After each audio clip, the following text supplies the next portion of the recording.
good morning সকলোকে উঠিলোঁ এতিয়া 5টা বাজিছেহে 5টা বাজিলে এতিয়া কি কৰোঁ এতিয়া একো কাম বন নাই বিশেষ এতিয়া বৰষুণ দি আছে বাহিৰত চাই নেকি এতিয়াৰ পৰা আৰম্ভ নহয়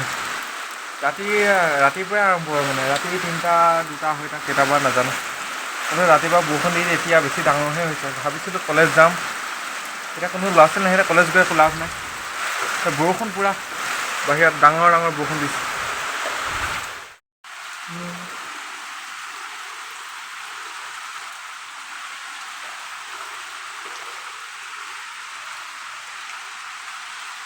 এটা সৰু সুৰা এইটো ঝৰ্ণাই পৰি আছে পূৰা